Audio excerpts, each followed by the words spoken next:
Magandang umaga po sa ating lahat. Narito ang ating update kaugnay kay Bagyong Kabayan. Kanina alas 2 sa madaling araw nabuo itong low pressure area at naging isang tropical depression at tinawag nating si Bagyong Kabayan. Huling namataan sa may layong 525 kilometers sa may silangan ng Davao City. Tumitaglay na lakas ng hangin na umabot ng 55 kilometers per hour malapit sa gitna at pagbugso na umabot naman ng 70 kilometers per hour. Sa kasalukuyan kumiklis ito pakanluran sa bilis sa 10 km per hour at tinasa natin na possible lumapit or maglandfall dito sa may bahagi ng Surigao del Sur mamayang gabi or bukas na madaling araw. Samantalang sa ngayon, mas lumakas pa itong northeast monsoon o yung hanging anihan na sa ngayon ay nakaka-apekto na sa may bahagi ng northern at central Luzon.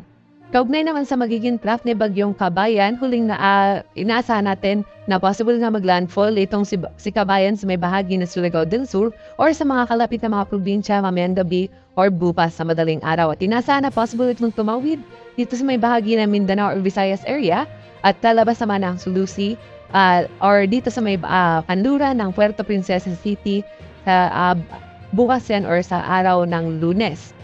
At sa araw ng Martes or Miyerkules ay maaari naman itong lumabas ng ating Philippine Area of Responsibility at dito dadaan sa may bahagi ng Pag-asa Island. Ngunit sa kabuuan, habang tumatawid itong bagyong si Kabayan ay maaari nitong mapanatili in tropical depression category, although hindi natin inalis yung possibility na mag-develop ito into tropical storm bago pa man mag-landfall at hindi rin natin inalis yung possibility na dahil sa kalupaan o dadaan ito sa kalupaan ng Mindanao ay maaari itong humina into low pressure area at bago pa man maging tropical depression ulit dito naman sa may bahagi ng Sulusi. At pagkatapos ng tropical depression development ay maaari ito magpatuloy na tropical depression hanggang paglabas ng ating Philippine Area of Responsibility. At para naman sa ating tropical cyclone wind signal number 1, nakataas po ito sa may bahagi o sa may southern portion ng Samar, sa may southern portion ng eastern Samar, sa may eastern portion or at southern portions ng Leyte, sa may southern Leyte, Dinagat Island, Surigao del Norte, Surigao del Sur,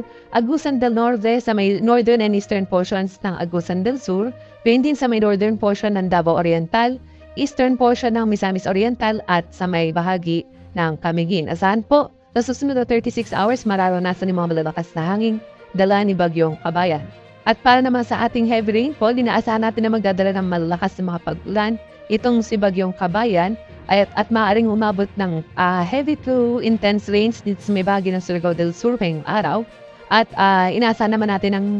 moderate to heavy na mga pag-ulan with at times intense dito naman sa may bahagi ng Dinagat Islands, Surigao del Norte,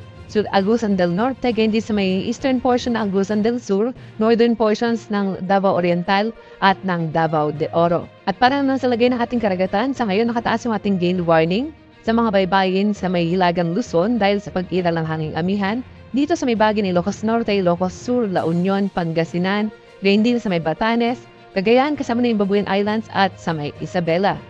At dahil naman sa bagyong si Kabayan, nakataas yung ating gale warning sa mga baybayin sa silangan ng Visayas at Mindanao, partikular sa may Eastern Samar, Southern Leyte, Dinagat Island, Surigao del Norte at sa may Surigao del Sur. Hanggat maaari, wag munang pumalaot sa mga nakabanggit natin mga baybayin dahil sa malalakas sa mga pag-alon, dulot ng hangin at PM at ni Bagyong Kabayan dito naman sa may bahagi ng Visayas at ng Mindanao.